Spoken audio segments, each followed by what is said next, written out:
தலைப்பு செய்திகள். மேல் மாகாணத்தில் அதிகரிக்கும் டெங்கு அபாயம், பொதுமக்களுக்கு அவசர எச்சரிக்கை. முன்னாள் ஜனாதிபதி ரணில் விக்ரமசிங்கே நீதிமன்றில் ஆஜர். பலத்த பாதுகாப்புக்கு மத்தியில் மட்டக்களப்பு சிறைக்கும் 60 கைதிகள் மாற்றம். பலாலி காணி விடுவிப்பு வாக்குறுதி என்னவானது? நாடாளுமன்றத்தில் சாணக்கியன் கேள்வி. ஐரோப்பாவில் மீண்டும் கடும் வெப்ப அலைக்கு வாய்ப்பு, உலக சுகாதார நிறுவனம் எச்சரிக்கை. ஈரானுடனான அமைதி ஒப்பந்தத்தை ரத்து செய்த அமெரிக்கா, மீண்டும் வெடித்த மோதல். விரிவான செய்திகள். இலங்கையின் மேல் மாகாணத்தில் டெங்கு நுளம்புகள் பெருகக்கூடிய இடங்கள் அதிகளவில் காணப்படுகின்றன என்று டெங்கு ஒழிப்பு பிரிவு எச்சரித்துள்ளது. இது தொடர்பாக ஊடகங்களுக்கு நேற்று விசேட கருத்து தெரிவித்த டெங்கு ஒழிப்பு பிரிவின் பணிப்பாளர் வைத்திய கபில கண்ணங்கர, டெங்கு பரவலை கட்டுப்படுத்த பொதுமக்கள் அனைவரும் கூட்டு பொறுப்புடன் ஒன்றிணைந்து செயற்பட வேண்டியது அவசியம் என வலியுறுத்தியுள்ளார். அவர் மேலும் கருத்து தெரிவிக்கையில், மேல் மாகாணத்தில் டெங்கு நுளம்புகள் பெருகக்கூடிய அபாயகரமான இடங்கள் அதிகளவில் அடையாளம் காணப்பட்டுள்ளன. எனவே இந்த ஆபத்தான சூழ்நிலையை கட்டுப்படுத்தி டெங்குவை முழுமையாக ஒழிப்பதற்காக நாம் அனைவரும் ஒரு சமூகமாக ஒன்றிணைந்து எமது சுற்றுப்புறங்களை சுத்தப்படுத்தும் பணிகளை உடனடியாக மேற்கொள்ள வேண்டும். தற்போது நிலவி வரும் மழைக்கால நிலையை தொடர்ந்து டெங்கு நோய் பரவும் வேகம் மேலும் அதிகரிக்கக்கூடும். எனவே பொதுமக்கள் மிகவும் விழிப்புணர்வுடன் செயற்பட்டு தங்களது வீடுகள், பாடசாலைகள், பொது இடங்கள் மற்றும் பணியிடங்களை சூழ உள்ள பகுதிகளில் தண்ணீர் தேங்கி நிற்கும் இடங்களை அகற்றி தூய்மையாக வைத்திருக்க வேண்டும் என தெரிவித்துள்ளார். அரசு நிதியை தவறாக பயன்படுத்தியதாக குற்றம் சாட்டப்பட்டுள்ள முன்னாள் ஜனாதிபதி ரணில் விக்ரமசிங்க மற்றும் முன்னாள் ஜனாதிபதியின் செயலாளர் சமன் ஏக்கநாயக்க ஆகியோருக்கு எதிரான வழக்கு சட்ட நடவடிக்கைகள் குறித்த சட்டமா அதிபரின் நிலைப்பாட்டை அறிந்து கொள்வதற்காக செப்டம்பர் மாதம் 30 மீண்டும் விசாரணைக்கு எடுத்துக் கொள்ளப்படும் என கொழும்பு கோட்டை நீதவான் நீதிமன்றம் நேற்று உத்தரவிட்டது. இந்த வழக்கு நீதவான் பாசன் அமரசேன முன்னிலையில் விசாரணைக்கு எடுத்துக் கொள்ளப்பட்டது. விசாரணைகள் நிறைவடைந்து அது தொடர்பான அறிக்கை சட்டமா அதிபருக்கு அனுப்பப்பட்டுள்ளதாக குற்றப்புலனாய்வு திணைக்கள அதிகாரிகள் நீதிமன்றத்திற்கு தெரிவித்தனர். இதனை உறுதிப்படுத்திய சிரேஷ்ட அரச சட்டத்தரணி சட்டமா அதிபரின் நிலைப்பாட்டை முன்வைப்பதற்கு ஒரு திகதியை வழங்குமாறு கோரினார். இதற்கிடையில் சர்ச்சைக்குரிய நிதியில் சுமார் பாதியளவு வாகனங்களுக்காக செலவிடப்பட்டதாக விசாரணையாளர்கள் கூறியுள்ளதாக விக்ரமசிங்கவின் சட்டத்தரணி சுட்டிக்காட்டினார். இருப்பினும் அந்த வாகனங்கள் பிரித்தானிய அரசாங்கத்தால் வழங்கப்பட்டவை என்று வாதிட்ட அவர், அது தொடர்பான ஆவணம் ஒன்றை அரச சட்டத்தரணியிடம் கையளித்து மேலதிக விசாரணையை மேற்கொள்ளுமாறு கோரினார். தரப்பு வாதங்களை கருத்தில் கொண்ட நீதவான் எதிர்வரும் செப்டம்பர் மாதம் 30 இவ்வழக்கை மீண்டும் விசாரணைக்கு எடுத்துக் கொள்ளுமாறும் அன்று சட்டமா அதிபரின் நிலைப்பாட்டை நீதிமன்றத்திற்கு தெரிவிக்குமாறும் உத்தரவிட்டார்.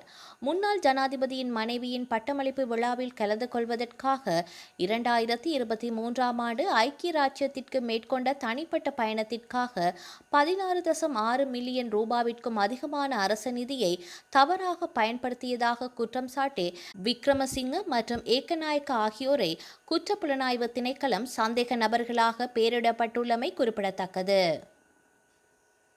நீர்கொழும்பு சிறைச்சாலை வன்முறையை தொடர்ந்து அங்கிருந்த கைதிகளில் 60 பேர் இராணுவத்தினர், போலீசார் மற்றும் விசேட அதிரடி படையினரின் பலத்த பாதுகாப்புடன் செவ்வாய்க்கிழமை மாலை மட்டக்களப்பு சிறைச்சாலைக்கு மாற்றப்பட்டுள்ளனர். நீர்கொழும்பு சிறைச்சாலையில் கைதிகளுக்கிடையே ஏற்பட்ட பயங்கர மோதல்களை தொடர்ந்து அங்கு தடுத்து வைக்கப்பட்டிருந்த கைதிகளை பாதுகாப்பான இடங்களுக்கு மாற்றும் நடவடிக்கைகள் எடுக்கப்பட்டுள்ளன. இதற்கமைய செவ்வாய்க்கிழமை மாலை 6 மணியளவில் நீர்கொழும்பிலிருந்து 60 கைதிகள் ஆயுதம் தாங்கிய பாதுகாப்பு பிரிவினரின் துணையுடன் மட்டக்களப்பு சிறைச்சாலைக்கு அழைத்து வரப்பட்டு சிறைச்சாலை அத்தியட்சகர் இந்திக ரங்கனது பெரேராவிடம் ஒப்படைக்கப்பட்டனர். கைதிகளின் வருகையை தொடர்ந்து மட்டக்களப்பு சிறைச்சாலை வளாகத்தை சுற்றியுள்ள பகுதிகளில் பாதுகாப்பு பலப்படுத்தப்பட்டுள்ளது. சுமார் 400 கைதிகளையும் மட்டுமே பராமரிக்கக்கூடிய கொள்ளளவை கொண்ட மட்டக்களப்பு சிறைச்சாலையில் ஏற்கனவே இடநெருக்கடிகளுக்கு மத்தியில் 960 கைதிகள் அடைக்கப்பட்டுள்ளனர். இந்நிலையில் நீர்கொழும்பிலிருந்து மேலும் 60 கைதிகள் கொண்டுவர விடுவிக்கப்பட்டதை தொடர்ந்து தற்போது மட்டக்களப்பு சிறையில் உள்ள மொத்த கைதிகளின் எண்ணிக்கை 1020 அதிகரித்துள்ளமை குறிப்பிடத்தக்கது. இதேவேளை அதே அவசர இடமாற்ற திட்டத்தின் கீழ் நீர்கொழும்பு சிறைச்சாலையிலிருந்து மேலும் 63 கைதிகள் ஆயுதம் தாங்கிய பாதுகாப்பு பிரிவினரின் துணையுடன் பொலன்னறுவை சிறைச்சாலைக்கு அழைத்து வரப்பட்டு அங்கிருந்த அதிகாரியிடம் செவ்வாய்க்கிழமை மாலை ஒப்படைக்கப்பட்டுள்ளனர். வடக்கு மற்றும் கிழக்கு மாகாணங்களில் உள்ள பொதுமக்களுக்கு சொந்தமான தனியார் நிலங்கள் இன்னும் இராணுவ ஆக்கிரமிப்பின் கீழ் உள்ளன. தேசிய மக்கள் சக்தி வடக்கில் பலாலியில் காணி விடுவிப்பை தேர்தல் விஞ்ஞாபனமாக கூறி வெற்றி பெற்றது. ஆனால் அங்கு இன்றளவிலும் பல காணிகள் விடுவிக்கப்படவில்லை என நாடாளுமன்ற உறுப்பினர் ரா சாணக்கியன் தெரிவித்துள்ளார். புதன்கிழமை பாராளுமன்றத்தில் கேள்வி பதில் நேரத்தின் போது உரையாற்றிய அவர், தேசிய மக்கள் சக்தி வடக்கில் பலாலியில் காணி விடுவிப்பை தேர்தல் விஞ்ஞானமாக கூறி வெற்றி பெற்ற போதிலும் அங்கு இன்றளவிலும் பல காணிகள் விடுவிக்கப்படவில்லை என சுட்டிக்காட்டினார். பொதுமக்களின் நிலங்கள் தொடர்ந்து ஆக்கிரமிக்கப்பட்டிருப்பதும் பொதுமக்கள் வாழும் பகுதிகளில் நீண்ட காலமாக இராணுவம் நிலை கொண்டிருப்பதும் சாதாரண சிவிலியன் நிர்வாகத்தை தாமதப்படுத்துவதுடன் நம்பிக்கையை கட்டியெழுப்பும் முயற்சிகளையும் பலவீனப்படுத்துகின்றது. உண்மையான தேசிய பாதுகாப்பு தேவைகளை தவிர இலங்கையின் ஏனைய பகுதிகளுக்கு நிகரான அளவிற்கு இராணுவ பரவலாக்கம் படிப்படியாக குறைக்கப்பட்டு வடக்கு மற்றும் கிழக்கு மாகாணங்களில் ஆக்கிரமிக்கப்பட்ட நிலங்கள் விடுவிக்கப்படுவதும் இராணுவ மயமாக்கல் நீக்கப்படுவதும் நல்லிணக்கம், மீள்குடியேற்றம் மற்றும் பொருளாதார மீட்சி ஆகியவற்றிற்கு அவசியமானவையாகும். பாதுகாப்பு அமைச்சரான ஜனாதிபதி தலைமையில் நடைபெற்ற பாதுகாப்பு தொடர்பான பாராளுமன்ற ஆலோசனை குழுவில் நான் முன்வைத்த கோரிக்கைகளை தொடர்ந்து மட்டக்களப்பில் 2 இராணுவ முகாம்கள் விடுவிக்கப்பட்டதை நான் வரவேற்கும் அதேவேளையில் நிலங்கள் விடுவிக்கப்படும் வேகம் மந்தமாக இருப்பதற்கு எதிராக பாதிக்கப்பட்ட பல சமூகங்கள் தொடர்ந்தும் போராட்டங்களை நடத்தி வருவதாகவும் அவர் தெரிவித்துள்ளார்.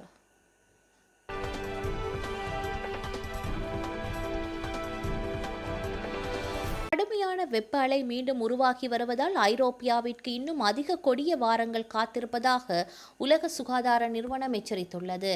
கடந்த சில வாரங்களாக ஐரோப்பியா கண்டம் முழுவதும் முன்னெப்போதும் இல்லாத வகையில் கடுமையான வெப்ப அலை வீசி வருவதால் மக்களின் இயல்பு வாழ்க்கை கடுமையாக பாதிக்கப்பட்டுள்ளது. இந்நிலையில் ஐரோப்பியாவிற்கான உலக சுகாதார நிறுவனத்தின் பிராந்திய இயக்குனர் ஹைன்ஸ் க்ளூஜ் 41 நாடுகளின் பிரதிநிதிகளுடன் அவசர ஆலோசனையை மேற்கொண்டுள்ளார். சமீபத்திய வெப்ப அலைகளிலிருந்து பெற்ற படிப்பினை மற்றும் எதிர்கால தயாரிப்புகள் குறித்து இதன்போது ஆலோசிக்கப்பட்டது. மத்திய கிழக்கு முழுவதும் ஈரானும் அமெரிக்காவும் பரஸ்பர தாக்குதல்களை தொடர்ந்து வரும் நிலையில் இஸ்லாமிய குடியரசுடனான அமைதி ஒப்பந்தம் முடிவுக்கு வந்துவிட்டதாக அதிபர் டொனால்ட் ட்ரம்ப் தெரிவித்துள்ளார். துருக்கியின் அங்காராவில் நடைபெற்ற நேட்டோ மாநாட்டில் பேசிய அமெரிக்க அதிபர் ட்ரம்ப், ஈரானுடனான போர் நிறுத்தம் முடிந்துவிட்டது என்று நான் நினைக்கின்றேன். இந்த அயோக்கியர்களுடன் நான் இனிமேலும் உறவாட விரும்பவில்லை என்று கூறி ஈரானுடனான போர் நிறுத்தம் முடிந்துவிட்டதாக அறிவித்துள்ளார். இரு நாடுகளுக்கிடையே பல்வேறு கட்ட பேச்சுவார்த்தைகளை தொடர்ந்து சமீபத்தில் 60 நாட்களுக்கான தற்காலிக அமைதி ஒப்பந்தம் எட்டப்பட்டது. ஆனால் ஆர்முஸ் பிரச்சனையால் தற்போது அந்த ஒப்பந்தம் மீறப்பட்டு இரு நாடுகளும் மீண்டும் தாக்குதலை தொடர்ந்துள்ளன. அமெரிக்காவின் தொடர் தாக்குதலுக்கு பதிலடியாக பஹ்ரைன் மற்றும் குவைத் முழுவதும் உள்ள அமெரிக்க இராணுவ இலக்குகள் மீது தாக்குதல்களை நடத்தியதாக இஸ்லாமிய புரட்சிகர பாதுகாப்பு படை தெரிவித்துள்ளது.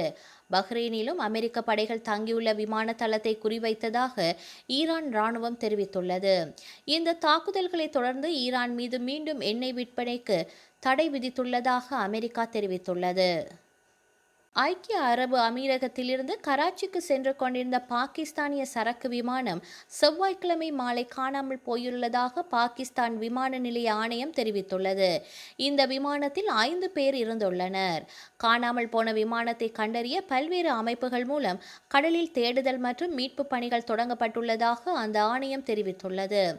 இது குறித்த எக்ஸ் தள பதிவில், ஷார்ஜாவிலிருந்து கராச்சிக்கு சென்று கொண்டிருந்த K2 ஏர்வேஸ் நிறுவனத்தின் B737 சரக்கு விமானத்தில் செவ்வாய்க்கிழமை இரவு 9:18 மணிக்கு நேவிகேஷன் சிஸ்டமில் கோளாறு ஏற்பட்டுள்ளதாகவும் கராச்சி பகுதி கட்டுப்பாட்டு மையம் உடனடியாக அதற்கு வழிகாட்டியதாகவும் ஆணையம் தெரிவித்தது. இருப்பினும் இரவு 9:22 மணிக்கு அந்த விமானம் திசையை வேகமாக மாற்றிக்கொண்டு மிக வேகமாக கீழே இறங்குவது ரேடரில் காணப்பட்டது.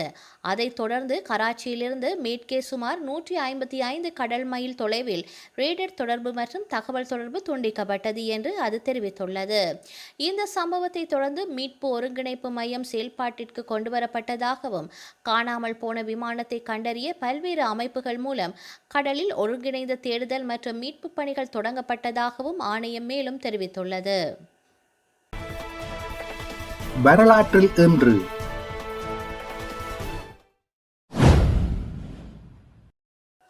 1948 பாகிஸ்தான் தனது முதலாவது அஞ்சல் தலையை வெளியிட்டது. 1956 யாழ்ப்பாணத்தில் நல்லூர் கந்தசாமி கோவில், வண்ணார் பண்ணை சிவன் கோவில், பெருமாள் கோவில் ஆகியன தாழ்த்தப்பட்டோரின் வழிபாட்டிற்காக திறந்துவிடப்பட்டன. 1995 யாழ்ப்பாணத்தில் நவாலி பேதுருவானவர் ஆலயம் மீது இலங்கை விமானப்படையினரால் நடத்தப்பட்ட குண்டு தாக்குதலில் குழந்தைகள், பெண்கள் உட்பட 141 பொதுமக்கள் கொல்லப்பட்டனர். 2006 உலகக்கிண்ண காற்பந்து போட்டியின் இறுதியாட்டத்தில் இத்தாலி பிரான்ஸை வென்று 4வது தடவையாக உலகக்கிண்ணத்தை தனதாக்கிக் கொண்டது. செய்திகளை உடனுக்குடன் தெரிந்து கொள்ள உடனே சப்ஸ்கிரைப் செய்து பெல் பட்டனை கிளிக் பண்ணவும்.